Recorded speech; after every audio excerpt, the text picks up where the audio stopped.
ओम नमो भगवते वासुदेवाय नमः। हरे कृष्णा, राधे राधे। आज माघ मास की शुक्ल पक्ष की षष्ठी तिथि है। आज सूर्योदय होगा 7:13 पर और सूर्यास्त शाम 5:54 पर।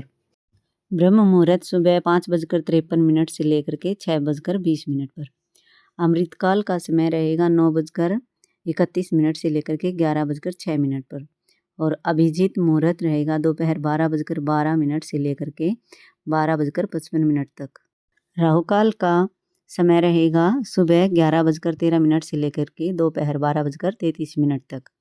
तो प्रिय भक्तजनों, पहले सुनेंगे हर दिन की तरह घर में सुख शांति और धन के भंडार भरने वाली सीता नितनेम की कथा, और बाद में सुनेंगे माघ महात्म्य का 21वां अध्याय। सीता माता कहानी कहा करती थी और श्री राम सुना करते थे। एक दिन भगवान राम को किसी काम से बाहर जाना पड़ गया। सीता मैया कहने लगी, भगवान, मेरा तो 12 वर्ष का नितनेम है, मैं अपनी कहानी किसे सुनाऊंगी। भगवान राम बोले, ऐसा करना, तुम कुएं की पाल पर जाकर बैठ जाना। वहाँ पर औरतें पानी भरने को आएंगी, तुम उन्हें अपनी नितनेम की कहानी सुना देना। एक बार एक बहू आई, रेशम की जरी की साड़ी पहन रखी थी और सोने का घड़ा ले रखा था। सीता मैया बोली, बहन, मेरा 12 वर्ष का नितनेम सुन ले। बहू बोली, मैं तेरा 12 वर्ष का नितनेम सुनूंगी तो मुझे देर हो जाएगी, घर में सास लड़ेगी। उसने कहानी नहीं सुनी। घर आई तो रेशम की जरी की साड़ी फट गई और सोने का घड़ा मिट्टी का हो गया। सासू बोली, बहू, किसका दोष सिर ले आई। बहू बोली, सासू जी, दोस्त क्या, कुएं पर एक औरत बैठी थी, वह कहानी सुनने को कह रही थी, मैंने कहानी नहीं सुनी तो ऐसा हो गया। अगले दिन सास वही साड़ी पहनकर वही घड़ा ले गई। सीता माता बैठी पाई। सीता माता ने कहा, मेरी कहानी सुन ले बहन। सास बोली, एक बार नहीं, 4 बार सुनूंगी। सीता माता कहानी कहने लगी। राम आए, लक्ष्मण आए, देश के पुजारी आए, नितनेम का नेम लाए। आओ राम, बैठो राम, तनी रसोई जीमो राम। माखन मिश्री खाओ राम, दूध बतासा पियो राम। सूत के पलका मोठो राम, साल दुसाला पोठो राम, साल दुसाला ओढ़ो राम। अब बोलूं जय राम जी राम, राम सवारे सबके काम। खाली घर भंडार भरेंगे, सबका बेड़ा पार करेंगे। श्री राम जय जय राम। वह बोली, बहन, कहानी तो बहुत अच्छी लगी। घर गई, रेशम की जरी की साड़ी हो गई, सोने का घड़ा हो गया। बहू कहने लगी, सासू जी, तुम ये कैसे करके लाई। बहू, तू दोष लगा लाई थी, मैं दोष उतार आई। ऐसा वो कौन थी। वो सीता माता थी। पुराने से नया कर देती है, खाली घर भंडार कर देती है, लक्ष्मी जी का वास कर दे और जो कुछ इच्छा हो उसी पूरी कर देती है। अच्छा सासू जी, ऐसी कहानी मुझे भी सुनाओ। सास कहने लगी, राम आए, लक्ष्मण आए, देश के पुजारी आए, नितनेम का नेम लाए। आओ राम, बैठो राम, तनी रसोई जीमो राम। माखन मिश्री खाओ राम, दूध बतासा पियो राम। सूत के पलका मोठो राम, साल दुसाला पोठो राम, साल दुसाला ओढ़ो राम। अब बोलूं जय राम जी राम, राम सवारे सबके काम। खाली घर भंडार भरेंगे, सबका बेड़ा पार करेंगे। श्री राम जय जय राम। बहू बोली, सासू जी, कहानी तो बहुत अच्छी लगी। फिर सास बोली, ठीक है, अच्छी लगी तो रोज कह लिया करेंगे। अब सास बहू नहाती, पूजा पाठ करती, नितनेम सीता माता की कहानी कहती। एक दिन उनकी पड़ोसन आई, बोली, बहन, जरा आँच दे दे। वह कहने लगी, अभी हमने आँच नहीं जलाई। वह बोली, तुम 4 बजे से उठकर क्या कर रही हो। हम नहाए धोए, पूजा पाठ करी, सीता माता की कहानी कही। फिर वह पड़ोसन बोली, इससे क्या होता है। सीता माता की कहानी कहने से अटूट भंडार भरते हैं, सारे कार्य सिद्ध हो जाते हैं।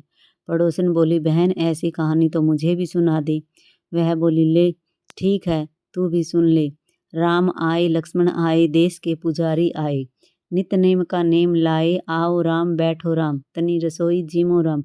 माखन मिश्री खाओ राम, दूध बतासा पियो राम। सूत के पलका मोठो राम, साल दुसाला पोठो राम, साल दुसाला ओढ़ो राम। अब बोलूं जय राम जी राम, राम सवारे सबके काम। खाली घर भंडार भरेंगे, सबका बेड़ा पार करेंगे। श्री राम जय जय राम। पड़ोसन कहने लगी, बहन, कहानी तो बहुत अच्छी लगी। अब वह पड़ोसन भी नितनेम सीता माता की कहानी कहने लगी। सीता माता ने उसके भी भंडार भर दिए। मेरी सीता माता, जैसे उन सब के भंडार भरे मेरे भी भरियो। लक्ष्मी का वास हो, अन्नपूर्णा का वास हो। बोलो सीता माता की जय। जय श्री राम, जय श्री राम। तो प्रिय भक्तजनों, अब सुनते हैं माघ महात्म्य का 21वां अध्याय। लोमस जी बोले, चिरकाल में अवंती देश के वीरसेन महीपति ने नर्मदा के किनारे पर जाकर राजसूय यज्ञ किया।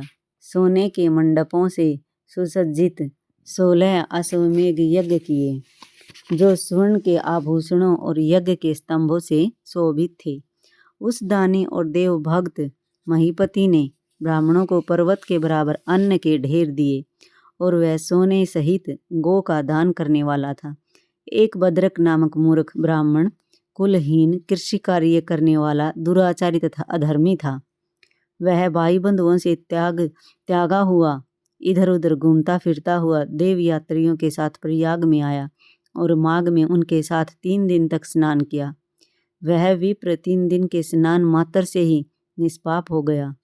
प्रयाग से लौटकर घर आ गया। इसके बाद राजा उस ब्राह्मण की एक ही दिन मृत्यु हुई। मैंने इन दोनों को बराबर इंद्रलोक में देखा। तेज रूप, बल, स्त्री, वस्त्र, अलंकार तथा पारिजात की माला से दोनों ही समान शोभित थे। इन दोनों के आगे नाचना और गाना हो रहा था। ऐसा देखकर उस क्षेत्र का क्या महात्म्य कहा जाए। हे ब्राह्मण, प्रयाग में माघ स्नान राजसूय यज्ञ के बराबर होता है, और गंगा के संगम पर माघ महीने की हवा से अधर्म का स्पर्श नहीं होता, तथा वह भी बड़े बड़े दुखों को नष्ट करती है। किसी भी तीर्थ में किए हुए पाप का फल माघ महीने प्रयाग में स्नान करने से विलीन हो जाता है। यहाँ पर मैं तुमसे पिशाच मोचन नाम का एक पुराना इतिहास कहता हूँ, सावधान होकर सुनो। इसको अप्सराओं की कन्याएं और तुम्हारा पुत्र भी सुने। मेरे प्रसाद से स्मृति प्राप्त करके ये पिशाच योनि से छूट जाएंगे। पुराने समय में देवदूती नामक एक वैष्णव ब्राह्मण गंभीर और वेदों का पारंगत था। उसने पिशाच को निर्मुक्त किया। वेद निधि जी बोले, वह कहाँ का रहने वाला था तथा किसका पुत्र था और उसका क्या नियम था? किसने उसको वैष्णव बनाया और किस पिशाच को उसने मुक्त किया? हे महामुनि, यह सब विस्तार पूर्वक कहिए।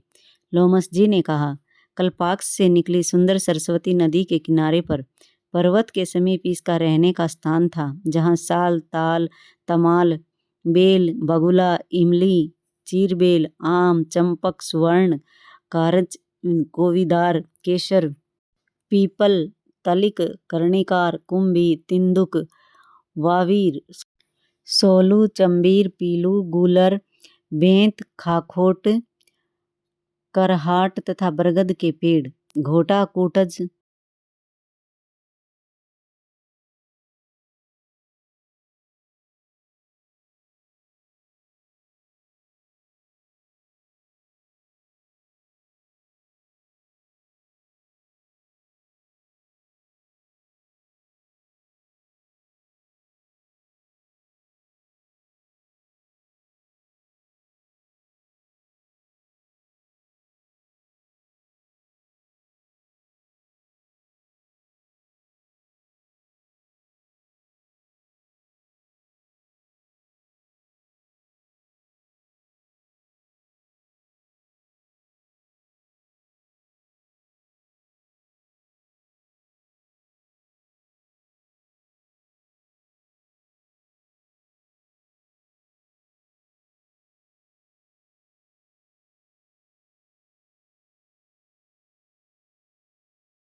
तथा भगवान हरि की भक्ति करता था। अपने आप गिरे हुए फल और फूलों का भोजन करता था। बिना किसी प्रकार से क्रोधित हुए तपोनिष्ठ वेदांगों में पारंगत इस ब्राह्मण की नाड़ियां ही दिख पड़ती थी। उसकी केवल हड्डियां शेष थी। जब उसको तप करते हुए 1000 वर्ष व्यतीत हो गए तब उसके तप से के प्रभाव से वह पर्वत प्रकाशमान हो गया। जंगल के सभी प्राणी स्त्रुता से रहित निर्भय होकर साथ साथ रहने लगे। अब दूसरा अन्य अति कठिन नियम और सुनो। वह प्रतिदिन नारायण का त्रिकाल पूजन करता था। खिले हुए सुगंधित हजारों फूलों को चढ़ाकर वेद सूक्त की विधि से वह विष्णु के ध्यान में निमग्न रहता था, जिससे विष्णु भगवान अत्यंत प्रसन्न होते थे। दधीचि ऋषि के वरदान से ही वह श्रेष्ठ वैष्णव हुआ। एक समय उस मुनि ने माघ के महीने में एकादशी के दिन आनंद पूर्वक से श्री हरि भगवान की सुंदर पूजा करके विनम्र विनय किया। उसी समय भगवान श्री हरि उसकी स्तुति से प्रसन्न होकर चतुर्भुज विशालाक्ष आभूषणों से शोभित मेघ की शोभा के समान गरुड़ पर सवार होकर आए। उनको प्रत्यक्ष देखकर उस ब्राह्मण का शरीर रोमांचित हो गया और प्रसन्नता से उसकी आंखों में आंसुओं की धारा बह निकली। उसने साष्टांग प्रणाम किया। वह प्रसन्नता के कारण ब्रह्मांड में भी न समा सका। उसने अपने शरीर को भी याद नहीं किया और ब्रह्म रूप हो गया। तब भगवान हरि ने प्रेम पूर्वक उस वैष्णव मुनि से कहा, हे देवदूती, मैं जानता हूँ कि तुम मेरे भक्त तथा मुझ पर आधारित हो। सब कर्मों को छोड़कर तुम जीवन पर्यंत मुझ में विलीन हो जाओ। हे पाप रहित, तुम्हारे स्तोत्र से मैं अत्यंत प्रसन्न हूँ। तुम वर मांगो। लोमस ऋषि ने कहा। इस तरह भगवान हरि के शब्दों को सुनकर उस तपस्वी ने प्रसन्नता से आंखों को बंद किए हुए ही लड़खड़ाती वाणी में कहा, हे देवों के देव, हे कमल नयन, अपनी माया से ही शरीर धारण करने वाले हैं। हे देव, आपका दर्शन तो देवताओं को भी दुर्लभ है, इससे मैं आभारी हूँ। अब मुझको कुछ नहीं चाहिए। ब्रह्म आदि सब देवता, सनकादिक ऋषि, कपिल आदि जैसे सिद्ध आपका साक्षात दर्शन करना चाहते हैं। हमारे अहंकार रूपी शुभ अशुभ बंधन मोह ही के मूल हैं। आपके दुष्कर दर्शन से ये कारण मूल सहित नष्ट हो जाते हैं। मेरे जन्म, कर्म और बुद्धि का फल स्पष्ट हो गया, जो मुझको आपका दुर्लभ दर्शन हुआ। हे जगत के स्वामी, इसे बढ़कर और क्या हो सकता है। हे देवेश, मैं वर के लिए आपके चरण कमल को हृदय में धारण करना नहीं मांगता। मैं सदैव अंतर आत्मा से आपका भक्ति चिंतन करूं। बस मैं यही वर मांगता हूँ कि आप में मेरी भक्ति सदैव अचल रहे। उसका ऐसा वचन सुनकर हरि भगवान ने प्रसन्नता पूर्वक कहा, हे द्विजवर, ऐसा ही होगा। तुम्हारे किसी तप में कोई बाधा न होगी। जो मनुष्य तुम्हारे कहे हुए स्तोत्र को पढ़ेंगे, उनकी मुझ में अचल भक्ति होगी और उन्हें वैष्णव पद प्राप्त होगा। इसके पाठ से मनोवांछित कार्य सिद्ध हो जाते हैं। सुपुत्र की प्राप्ति होती है। इसके पाठ से बुद्धि, धन, यश, कीर्ति, ज्ञान तथा धर्म की वृद्धि होती है। भूत, पिशाच, वैताल आदि पास नहीं आते। योग सागर नामक यह स्तोत्र अत्यंत पवित्र है। जो इसका पाठ करता है वह 6 सुख पाता है। तो प्रिय भक्तजनों, 21वां अध्याय यहीं पर समाप्त होता है। अगर वीडियो अच्छी लगे तो लाइक करें, शेयर करें और कमेंट में राधे राधे जरूर लिखें। तो मिलते हैं कल 22वें अध्याय के साथ। तब तक के लिए हरे कृष्णा, राधे राधे।